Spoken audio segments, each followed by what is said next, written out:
네, 오늘 이제 읽은 본문으로 십자가, 예수와 십자가 외에는 이라는 제목으로 우리 함께 말씀을 나누겠습니다.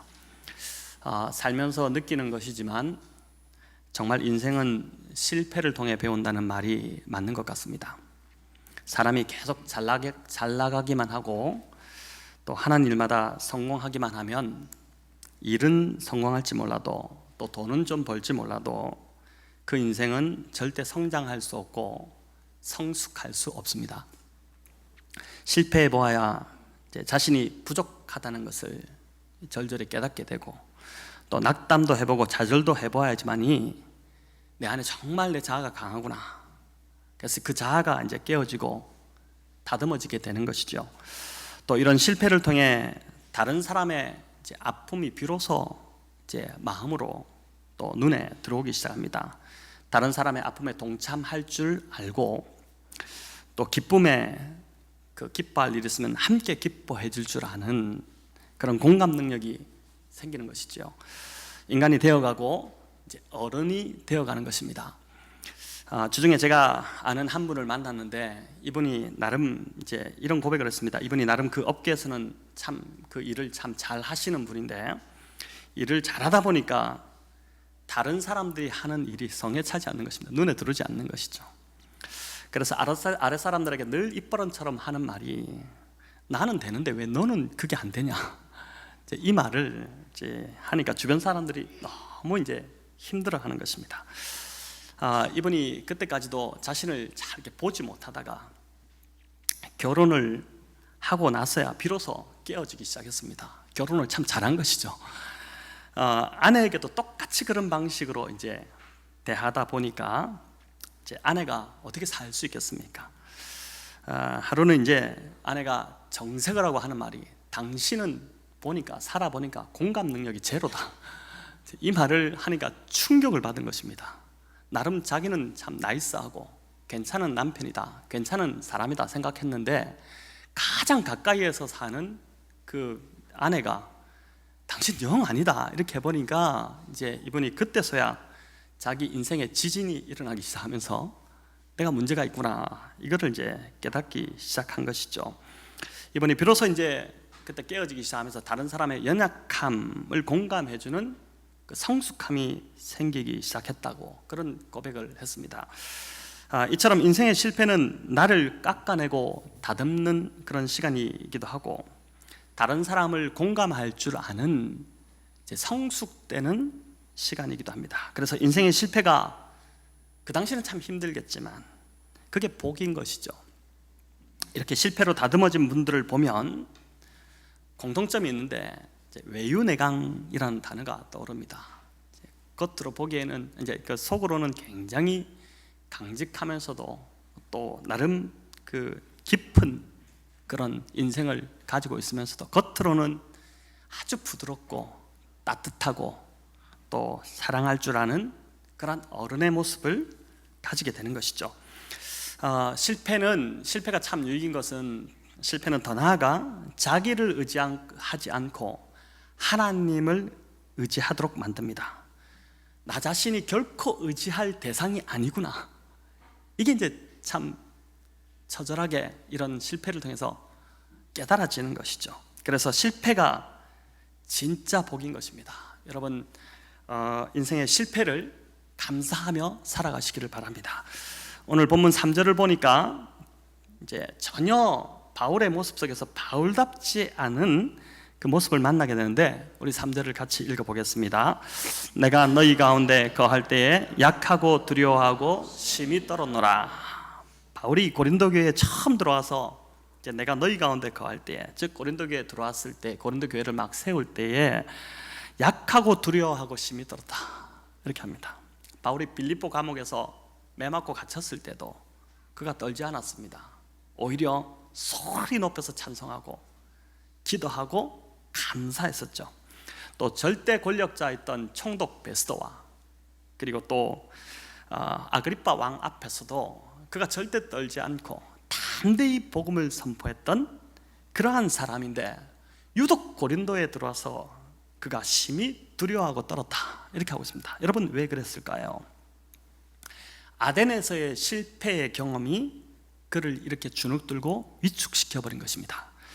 아덴, 즉 아테네죠. 아테네에서 바울이 복음을 전한 내용이 사도행전 17장에 나오는데, 아테네는 당시 이제 그리스 로마 세계의 지성의 중심이었습니다. 정말 똑똑한 사람들, 소피스트들, 철학자들이 살고 있었죠. 바울이 이곳에서 에피쿠로스 학파와 스토아 학파, 그들과 쟁론을 벌였다라고 이제 사도행전 17장에 기록되고 있는데, 이들은 일명 이제 소피스트들, 지혜자다라는 자들이었는데, 말로 이겨낼 재간이 없는 자들이었습니다. 말을 얼마나 잘하는지 어릴 때부터 웅변술과 수사학을 이제 배워서 자신의 생각을 논리적으로 잘 정리해서 그것을 전하는데 전문가들이었습니다. 또 다른 사람의 논리나 생각을 이렇게 쫙 듣다가 순식간에 그것을 뒤집어 엎을 수 있는 그런 능력을 가진 자들, 바로 그들이 아테네에서 바울이 접했던, 바울이 쟁론했던 사람들인 것이죠. 그런데 바울도 만만치 않았지 않습니까? 가말리엘이라는 유대 최고의 학파 밑에서 이제 그 문화에서 사사를 받았던 인물이고, 또 율법에 바울만큼 당대에 능한 자가 없다고 할 정도로 그가 탁월했던 인물입니다. 그러니 어찌 보면 바울에게 이 아테네는 꼭 한번 방문하고 싶었던 도시였을 수 있습니다. 그곳에서 나름 자신의 논리를 가지고 이 논리를 주장하는 자들을 한번 깨트려 봐야겠다, 이런 내심이 있었지 않겠습니까? 그러나 그렇게 붙었을 때 결과는 참담했습니다. 소수 믿는 자들이 나오긴 했지만 아레오바고의 관리 디오니시오 또는 다마리 같은 이런 여인이 나오기는 했지만, 그러나 대부분의 사람들이 바울을 조롱하고 떠나갔습니다. 바울이 이제 전도행을 이렇게 1, 2, 3차에 걸쳐서 했는데 가는 곳마다 믿는 자들이 생겨났고 그곳에서 교회가 세워지고 자연스럽게 교회가 세워지는 그런 일들이 일어났는데, 유독 이 아테네에서만큼은 교회 하나 변변히 세우지 못하고, 그가 무슨 사건이 있어서 쫓겨난 것도 아닌데 급하게 고린도로 쫓겨나다시피 그렇게 옮기게 된 것을 보게 됩니다. 아테네에서 논리를 당하지 못하는 이 철학자들에게 바울이 복음을 헬라식 논리로 접근하려고 하다가 완전히 실패한 것입니다. 그가 이 실패를 통해서 깨달은 것이죠. 복음은 인간의 지식으로 전하는 것이 아니구나. 복음은 탁월한 논리로 설명되어지는 것이 아니구나. 그걸 깨달은 것입니다. 복음은 오직 영으로만 이해할 수 있는, 성령의 능력으로만 전달될 수 있는 것이 복음이구나. 이제 그 실패를 깨닫고, 이 실패가 오히려 바울에게 고린도에서 교회를 세우는 데 좋은 하나의 양약이 된 것이죠. 2장 우리 1절부터 4절까지를 다시 한번 읽어보겠습니다. 형제들아, 내가 너희에게 나아가 하나님의 증거를 전할 때에 말과 지혜의 아름다운 것으로 아니하였나니, 내가 너희 중에서 예수 그리스도와 그가 십자가에 못 박히신 것 외에는 아무것도 알지 아니하기로 작정하였습니다. 내가 너희 가운데 거할 때에 약하고 두려워하고 심히 떨었노라. 내 말과 내 전도함이 설득력 있는 지혜의 말로 하지 아니하고 다만 성령의 나타나심과 능력으로 하여. 이 말씀대로 바울이 고린도에 와서는 절대 화려한 논리나 웅변술 같은 그런 방식으로 복음을 전하지 않았다는 고백을 하고 있는 것입니다. 다른 분의 설교를 탓하는 것이 참 조심스러운 일이지만, 어떤 분은 언어가 굉장히 화려한 분들이 있습니다. 이제 자신의 그 지식 또 유식함 이런 것들을 드러내 보이려고 하는 것 같이 보이기도 합니다. 그러나 그 안에 참 많은 말을 전하지만 그 안에 예수 그리스도의 십자가가 빠져 있다면 그 설교는 사실 의미가 없는 것이죠.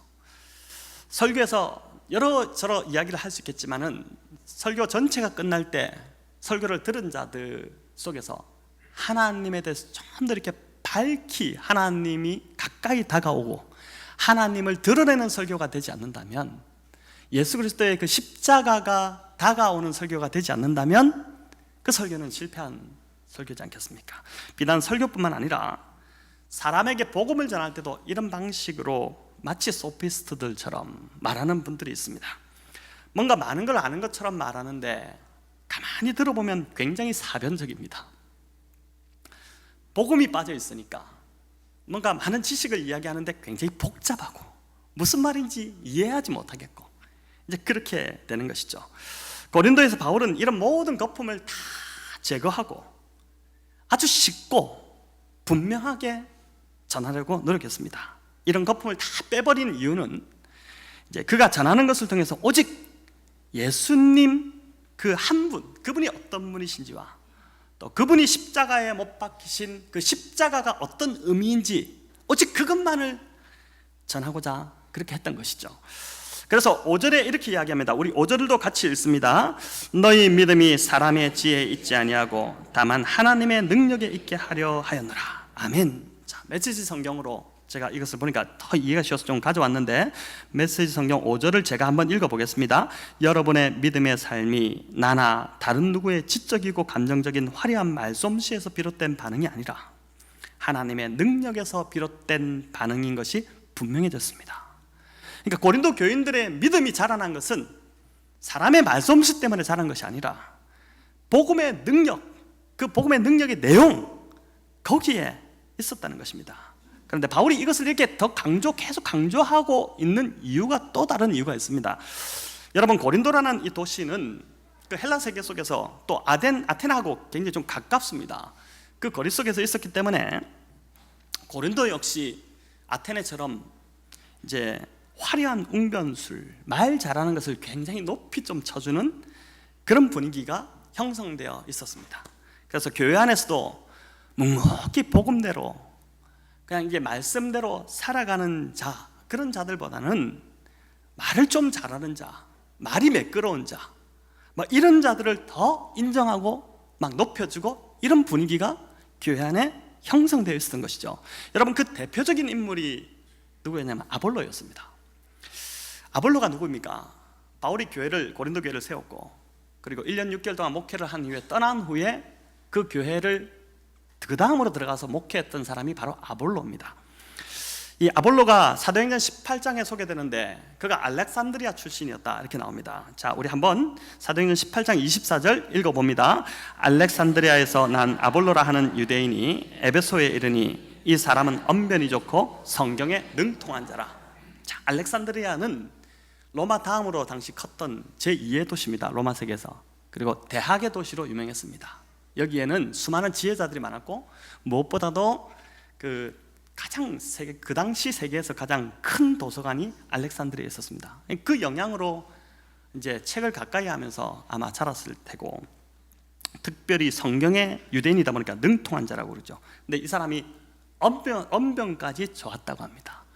달변가였다는 말입니다. 입을 열어서 말을 하기 시작하면 그냥 술술술 1시간이고 2시간이고 계속 사람들을 몰입시킬 정도의 언변을 능변이라고 그러죠. 그런 능력을 갖고 있었던 사람입니다. 그런데 그 사도행전 18장에 보면은 에베소에서 이분이 회당에서 이렇게 말씀을 막 전하고 있는데 그때 이제 아굴라와 브리스길라 부부가 저쪽 뒤에서 이제 그 말씀을 듣고 있다가 보니까 저 사람이 하나는 아는데 둘은 모르는구나. 즉 말씀의 능력은 있는데 성령 세례를 모르는구나. 이걸 이제 딱 발견하고 조용히 뒤로 부르게 됩니다. 참 성숙한 사람들이죠. 니 보니까 그거 말은 잘하는데 이건 못하네, 이렇게 막 한 것이 아니라 조용히 불러서 무슨 세례를 알고 있느냐, 저는 요한의 세례밖에 모릅니다. 성령 세례를 듣지 못했느냐, 못 들었다 하니까 그제서야 이제 맞구나 싶어서 성령 세례를 알려줍니다. 그걸 들으면서 아볼로의 눈이 열리게 되죠. 영적인 세계가 열리게 됩니다. 그러니까 말씀에 워낙 성경에 능통한 사람이었는데 그 능통함에 더해서 성령의 능력이 열리게 되니까 어떻게 됩니까? 거기다가 말까지 달변이다 보니까 대단한 사역자로, 균형 있는 사역자로 그가 이제 세워지게 된 것입니다. 자, 사도행전 18장 27절 28절 한번 같이 읽어볼까요? 아볼로가 아가야로 건너가고자 하므로 형제들이 그를 격려하며 지자들에게 편지를 써 영접하라 하였더니 그가 감에 은혜로 말미암아 믿은 자들에게 많은 유익을 주니 이는 성경으로서 예수는 그리스도라고 증언하여 공중 앞에서 힘있게 유대인의 말을 이김이로라. 자, 이 말씀 보십시오. 아볼로가 아가야로 건너가고자. 자, 이 아가야가 어디냐면은 고린도 교회를 말합니다. 고린도 지방입니다. 아가야의 수도가 고린도였거든요. 고린도에 가고자 한 것입니다. 그 교회를 가고자 한 것이죠. 거기서 뭐라고 합니까? 많은 믿는 자들에게 유익을 주고 또 성경으로서 예수는 그리스도라고 증언하며 공중 앞에서 힘있게 그 반대하는 유대인의 말을 이겼다. 논쟁에서 이겼다는 것입니다. 바울도 이기지 못한 그 유대인들을 아볼로가 가서 말로 아주 논리를 가지고 그들을 깨트리고 이기니까 얼마나 고린도 교인들이 아볼로를 좋아했겠습니까? 막 인기가 급상승 올라갔을 것입니다. 나는 아볼로 편이다. 여기서 이제 분파가 일어나기 시작한 겁니다. 그러면서 아볼로는 절대 그렇게 되기를 원치 않았을 텐데 고린도 교회 안에 미성숙한 성도들이 아볼로를 높이면서 자연스럽게 바울과 아볼로를 비교하는 분위기가 고린도 교회 안에 일어났던 것입니다. 이게 이제 분파가 일어나게 된 배경입니다. 분쟁이 일어나게 된 배경이죠. 고린도 교회 안에. 자, 그럼 바울은 말을 잘했을까요? 고린도서 10장 10절에 이런 구절이 있습니다. 우리 같이 읽어볼까요? 바울의 편지는 무게가 있고 힘이 있지만 직접 대할 때에는 그는 약하고 말주변도 변변치 못하다 하고 말하는 사람들이 있습니다. 자, 세 번역으로 제가 읽었는데 아볼로는 언변이 뛰어났던 반면에 바울은 글은 강한데 말이 어눌했던 것 같습니다. 바울이 쓴 13편의 서신서들이 얼마나 탁월합니까? 주옥 같습니까? 특별히 로마서나 갈라디아서 대단한, 오늘날까지도 참 너무나도 큰 영향을 미치고 있는 그런 복음의 핵심을 잘 정리한 서신들인데, 그런데 바울은 이 글에 비해 말이 참 어눌했습니다. 또 바울은 외모적으로도 대머리였고, 그리고 나이가 든 누추한 할아버지의 모습이었습니다. 왜 웃습니까? 제가 며칠 전에도 놀이터에 우리 애들 좀 본다 갔더니 어떤 애가 자전거 타고 와서 할아버지 이 자전거 좀 봐주세요. 나 할아버지 아니야. 그렇게 이야기하게 되는데, 여러분, 그러니까 고린도 교회 안에 바울의 사도권을 의심하는 자들이 생겨나기 시작한 것입니다. 사도가 어떻게 후임자 아볼로보다 더 말을 못하지? 아니, 말로 봐서는 저 사도가 아닌 것 같은데 사도가 말이 왜 저렇게 어눌하지? 사도는 예수님께 직접 위임을 받은 자고 예수님과 함께 했던 자인데 12사도도 아닌데 저 사람 자칭 사도라고 하는 것 아닌가? 또 순회 선교사들이 그 당시에 많았는데, 아니 저 바울도 순회 선교사 일종으로 그냥 말씀 전해주고 보수 얻어서 살해받고 그래서 그 밥벌이 하려고 지금 저 돌아다니는 사람이 아닌가? 이런 오해가 계속 교회 안에서 생겨나기 시작했던 것입니다. 자, 이런 오해가 자꾸 생겨나니까 바울이 고린도 교회에 편지하는 그 첫머리에서 가장 먼저 뭐라고 하냐면 자신의 사도권을 주장하고 강조합니다. 고린도서 1장 1절을 한번 보겠습니다. 하나님의 뜻을 따라 그리스도 예수의 사도로 부르심을 받은 바울과 형제 소스데네나. 자, 뭐라고 합니까? 하나님의 뜻을 따라 부르심을, 그리스도 예수의 사도로 부르심을 받은, 이게 고린도전서 편지를 쓰면서 가장 먼저 한 이야기고, 고린도전서 13장 13장을 통해서 계속해서 바울이 반복해서 강조하는 게 뭐냐면 나 사도다, 나 사도 맞다, 이걸 이야기합니다. 내가 진짜 사도가 맞는데 왜 나를 알아주지 않느냐? 자기를 변호하기 위해서 지금 그렇게 하는 것이 아니라 그가 전한 예수의 복음을 지켜내기 위함이었던 것입니다. 바울이 만약 사도가 아니면 그가 그동안 애써서 전한 복음이 어떻게 되는 겁니까? 다 흔들릴 수밖에 없는 것이죠. 만약 우리 중에 누군가가 김종설 목사 신학교 안 나왔대, 가짜 목사래, 이렇게 하면 여러분 어떻게 될까요? 그동안 그러면 그동안 설교한 거 다 엉터리네, 이렇게 되지 않겠습니까? 바울의 사도권이 의심되기 시작하면 고린도 교회가 무너지는 것은 한순간인 겁니다. 여러분, 1년 반 동안 정말 눈물로 기도하며 한 사람 한 사람을 말씀으로 세우고 붙들고 세웠는데, 그 교회였는데, 교회를 세우는 것은 정말 어렵지만 이게 무너지는 것은 한순간인 것이거든요. 그래서 바울이 고린도전서를 통해서 그렇게 자신의 사도권을 주장하고 강조했던 이유가 바로 이런 이유, 이런 배경이 있었기 때문인 것입니다. 교회는 절대 다른 기초 위에 세워지지 않습니다. 오직 예수 그리스도와 그분의 십자가, 그 능력 위에 교회가 세워지는 것이죠. 또한 사람의 변화도 다른 것으로 여러분 절대 안 됩니다. 오직 십자가의 능력만이 사람을 변화시키는 힘이 되는 것이죠. 한때 제가 그 10대 아이들 설교를 좀 오랫동안 했는데 여러분 그 설교 10대 앞에서 설교 한번 해보시기 바랍니다. 참 쉽지 않습니다. 거의 거의 대부분의 아이들이 이게 고개를 숙이고 있습니다. 그것도 그렇고 이제 밤새 게임하고 오는 남학생들, 또 나름 공부한다고 늦게까지 새벽까지 공부하다 온 아이들이 잠을 보충하는 유일한 시간이 그 시간입니다.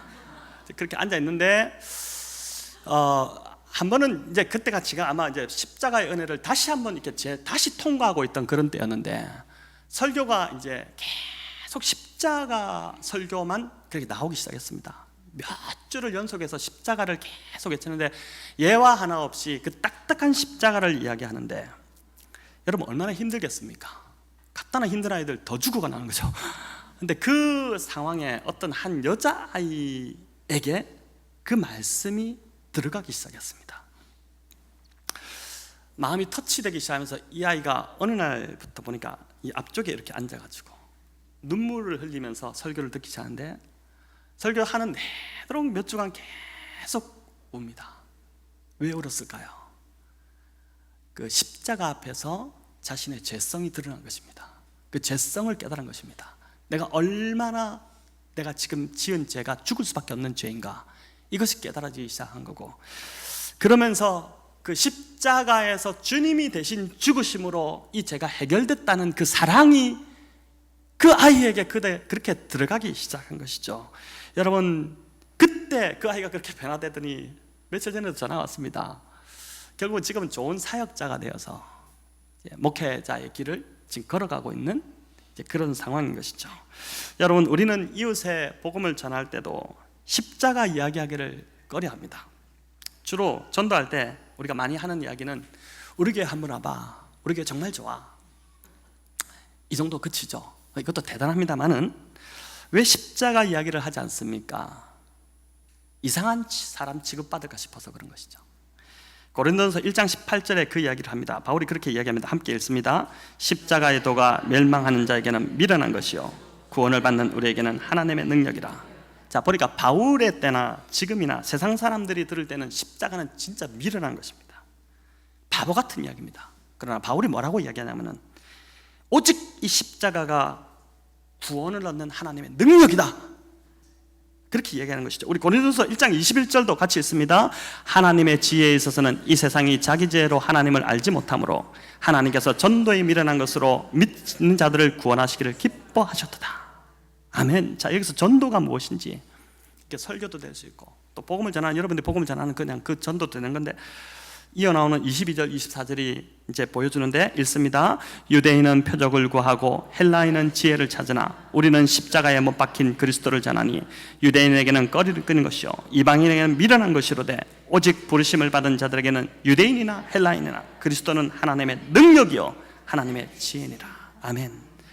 전도는 다른 것이 아니라, 교회 자랑하는 것이 아니라 바로 십자가에 못 박히신 예수 그리스도, 참 미련한 이야기입니다. 2000년 전에 그 못 박힌 팔레스타인의 한 사람 이야기, 그게 세상 사람들 때는 정말 미련한 이야기인데 그것을 전하는 것이 전도라는 것입니다. 세상에 어떤 화려한 지혜와 논리적인 말로도 사람이 안 바뀌는데, 여러분 바뀝니까? 안 바뀝니다. 여러분 말해보십시오. 절대 안 바뀝니다. 그런데 희한하게도 어리석어 보이는 이 십자가 이야기를 하는데 사람이 변화되기 시작한다는 것입니다. 십자가가 하나님의 지혜이고 또 하나님의 능력이기 때문에 그런 것이죠. 오래된 이야기지만 저희 참 기억 속에 잊혀지지 않는 한 장면이 있는데, 강남 논현동 서울영롱교회 그 앞에 있는 파리바게트가 있습니다. 약간 2층처럼 2층도 아니고 1층도 아닌 약간 그 중간쯤 되는 그 위치한 이제 이렇게 돼 있는데, 한 분과 만나서 이제 이야기를 하고 있는데, 아마 제가 제자한테도 좀 나눴던 이야기 같은데, 이야기를 하고 있는데 이제 노숙자 한 분이 이렇게 쑥 들어왔습니다. 들어왔는데 보니까 이제 배가 고파서 빵을 좀 얻기 위해서 들어온 것 같습니다. 남는 빵 있으면 좀 달라고 들어온 것 같은데, 직원이 이렇게 보다가 이제 손님들이 있으니까 밖으로 이렇게 막 데리고 나갔습니다. 막 쫓아내다시피 이렇게 밀어낸 것이죠. 통유리창이 이렇게 있었는데 제가 창가에 이렇게 앉아 있다가 보니까 터벅터벅 걸어가는 나가는 그 뒷모습을 보는데 갑자기 제 마음이 좀 이렇게 하나님 주시는 긍휼함이 그때 있었던 것 같습니다. 그래서 이제 빵을 하나 집어들고 나갔습니다. 불렀죠. 저 잠깐만요 이렇게 불러가지고 잠시만 좀 봅시다. 그래서 빵을 건네고 제가 그때 이제 10,000원짜리 지폐를 한 장인가 두 장인가 이렇게 그분한테 전해주면서 제가 좀 기도해도 되겠습니까? 당신을 위해서. 그러니까 이분이 좀 당황하기 시작했죠. 근데 이제 그분의 손을 잡고 이렇게 기도를 했는데 복음을 전하기 위해서 복음의 언어로 이렇게 기도가 됐습니다. 아마 그 전에 복음을 조금 이렇게 전하고 기도를 한 것 같은데, 그러면서 따라 하라고 하기도 하고 이렇게 하는데 쭉 이분이 제가 하는 기도를 들으면서 그걸 따라하면서 하다가 어느 순간에 말을 안 따라하는 겁니다. 제가 덜컥했어요. 이게 실수했나? 괜히 이랬나? 이런 생각이 드는 찰나에 그분의 정말 뜨거운 눈물이, 이 눈물이 방울방울이 아니라 정말 툭툭 떨어지는 눈물이 제 손을 잡고 있는 제 손등이로 이렇게 떨어지기 시작한 겁니다. 그래서 이분이 마지막까지 다 기도를 끝냈는데 왜 우셨습니까? 물어보니까 이분이 하는 말이 지금도 잊혀지지 않는데, 경제적 어려움을 겪으면서 자기가 이렇게 노숙자로 거리로 내몰렸는데 돌아다녀 보니까 빵을 주고 돈을 주는 분들은 있었지만 한 번도 나에게 와서 이렇게 복음을 전한 사람이 없었습니다. 예수님 십자가 이야기한 사람이 없었습니다. 그 이야기를 하는데 제가 참 저는 그날 이분에게 참 어리석어 보이는 이야기지만 십자가의 사랑이 전해졌다고 믿습니다. 노년동 그 골목길 한복판에서 참 어떻게 보면 쭈그리고 이렇게 앉아서 전한 복음인데, 그 복음이 그날 그분에게 역사했다고 저는 믿습니다. 바울은 이 십자가의 능력을 누구보다도 잘 알고 있었던 분입니다. 그래서 오늘 이 본문 2장 2절에서 말하기를 내가 그리스도 예수 그리스도와 그가 십자가에 못 박히신 것 외에는 아무것도 알지 아니하기로 뭐라고요? 작정하였다 그러죠. 또 바울은 빌립보서 3장 8절에서 이렇게 고백합니다. 우리 같이 읽어볼까요? 또한 모든 것을 해로 여김은 내 주 그리스도 예수를 아는 지식이 가장 고상하기 때문이라. 내가 그를 위하여 모든 것을 잃어버리고 배설물로 여김은 그리스도를 얻고. 아멘. 바울은 이 세상에서 가장 고상한 지식이 예수님을 아는 지식이라고 고백합니다. 이를 얻기 위해서 다른 모든 것을 잃어버리고 그리고 배설물로 이긴다고까지 하죠. 제가 아이들을 키우면서 참 많은 것을 배웁니다. 부모가 되니까 철이 드는 것 같습니다. 근데 저희 둘째 아이를 보니까 손에 뭘 쥐고 어릴 때 이렇게 놀다가도 다른 좋은 거를 준다고 하면은 얘가 가감하게 그 쥐고 있던 것을 버리고 달려옵니다. 손에 쥐고 있는 걸 놓아야지만이 더 좋은 걸 받을 수 있다는 그 원리를 이 어린아이도 아는데, 우리는 이것도 쥐고 있고 저것도 쥐고 있고 이것도 못 버리고 저것도 못 버리고 그렇게 살아가고 있는 것이 어린아이보다 더 못하게 살아가고 있는 것입니다. 그래서 정작 진짜 받아야 할 가장 좋은 것을 받지 못하는 것이죠. 바울은 예수님을 아는 지식이 가장 고상한 지식이라고 했고 그 외에는 다 배설물같이 여긴다 이렇게 고백했습니다. 여러분, 배설물이 표현이 좀 그렇지만 배설물이 뭡니까? 똥입니다. 똥. 오늘 아침에 화장실 다 다녀오셨을 텐데 화장실 갔다 오셨죠? 아니면 지금 조금 힘드셔서 이렇게 지금 빨리 끝나면 가야지 이렇게 하시는 분들 있을지 모르겠는데, 화장실 가서 용변복을 하면 당연히 뭐 합니까? 물 내리잖아요. 근데 그 쓸려 내려가는 똥을 보면서 안타까워하고 아쉬워하고 그때 막 눈물을 흘리고 이런 사람이 있습니까? 정신병원 가야 됩니다. 근데 바울의 표현을 빌리자면 우리가 지금 그렇게 하고 있다는 것입니다. 각종 자격증을 따는 것, 다이어트를 하는 것, 자기 개발을 하려고 이것저것 막 하는 것, 운동에 막 매진하는 것, 취미 활동을 막 하는 것, 또 사람들과 이런저런 관계를 맺으면서 뭔가 자기 인맥을 쌓으려는 것, 또 이런저런 방법으로 또 돈을 불리고 벌고자 하는 것들, 여러분 이 모든 게 중요하긴 하지만 정작 이것 때문에 말씀을 볼 시간이 없다면, 말씀을 붙들 여유가 없다면 양손 가득 배설물을 들고 그걸 놓지 못해서 그거를 보면서 막 기뻐하면서 똥 들고 기뻐하고 있는 거죠. 그러면서 어떻습니까? 그렇게 살아가고 있는 것입니다. 예수님을 아는 지식이 가장 고상하다는 이 바울의 말씀이 정말 진리라면, 여러분 지금 우리의 삶은 참 많이 바뀌어야 됩니다.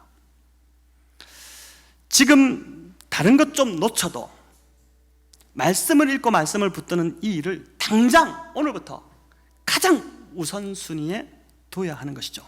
매월 서점에서 나의 이 수준을 좀 높이기 위해서 베스트셀러를 빠지지 않고 구독해서 사보기도 하고, 또 자기 개발을 위해서 이런저런 전문서적 다 읽고 이렇게 하는데 유독 성경만 읽지 않고 살아갑니다. 정말 많은 사람들이 성경을 안 읽고 교회를 다닙니다.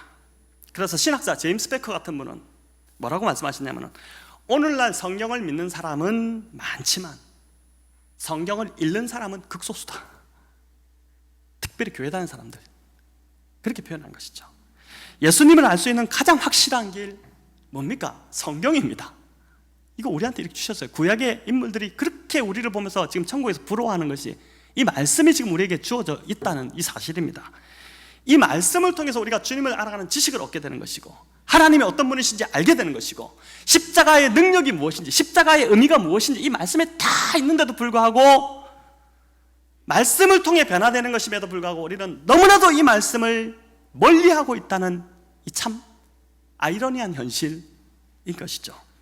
사랑하는 성도 여러분, 2절 말씀 우리 다시 한번 같이 읽어보겠습니다. 내가 너희 중에서 예수 그리스도와 그가 십자가에 못 박히신 것 외에는 아무것도 알지 아니하기로 작정하였습니다. 올해 남은 시간을 정말 이렇게 한번 살아보시지 않겠습니까? 그 어떤 것보다도 그리스도의 십자가가 축복이라는 것을 한번 경험해보고 싶지 않습니까?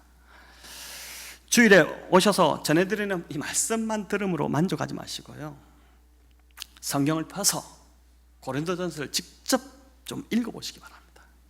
말씀을 묵상하고 암송도 하고 또 말씀을 써보기도 하고, 요즘 쓰는 성경 이런 것도 나오는데, 또 그렇게 함으로 정말 십자가의 사랑이 어떤 것인지 내 머리가 아닌 온몸으로 이걸 좀 경험해 봐야 되지 않겠습니까? 여러분, 이어지는 6절에서 9절까지도 바울이 계속해서 강조하고 반복하는 것은 뭐냐면은, 하나님이 감추어 두신 비밀이 있는데 그게 뭐냐면 바로 예수 그리스도다, 그 이야기를 하고 있는 것입니다. 바울이 계속 힘주어 강조하는 이 예수 그리스도, 이분을 더 깊이 알기 위해서 여러분, 올해 남은 시간 다른 것 좀 포기하고, 혹 지금 나의 미래를 위해서 뭔가 다시 시작하려는 어떤 계획을 갖고 있다면 그런 거 좀 내려놓고, 그 다 배설물입니다. 어떻게 보면 그거보다 더 중요한 그분을 알아가고 그분의 임재 가운데 들어가고 그분을 경험하고, 여러분 이런 것들, 이것을 해야 되지 않겠습니까? 제가 요즘 보니까 교회 새벽기도도 조금씩 늘어나기 시작하고 참 좋은 소식입니다. 금요기도에도 보니까 계속 이렇게 좀 많아집니다. 제가 이것을 계속 강조하는 이유는 저를 위해서가 아닙니다. 여러분 안 나오셔도 관계없어요. 저는 저대로 설교하고 혼자 기도한다고 할 수 있습니다. 왜 자꾸 나오시라고 하느냐? 성도님들, 여러분들을 위해서 그런 것이죠.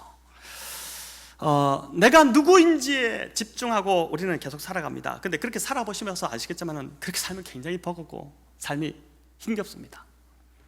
나는 왜 이렇게 살지? 우리 집안은 왜 이렇지?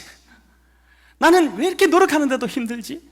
계속 나에게만 집중하면 그것밖에 들지 않지만, 그러나 그분이 누구인지 우리가 집중하기 시작하면 그때부터 비로소 삶이 풀리기 시작하고 해결되기 시작하고 삶이 살아나기 시작하는 것이죠. 성도 여러분, 신앙에 더 열심을 내시기 바랍니다. 주의 날이 가깝기 때문입니다. 여러분, 정말 주님이 재림하실 날이 그렇게 멀지 않은 것 같습니다. 근데 주님이 오시기 전에 우리가 먼저 주님께 갈 수도 있어요. 개인의 종말이 먼저 올 수도 있습니다. 우리 아무도 보장하지 못합니다. 내일을 우리가 알 수 없어요. 그렇기 때문에 여러분, 신앙에 더 좀 열심을 내시길 바랍니다. 가을학기 말씀 양육과정을 시작합니다.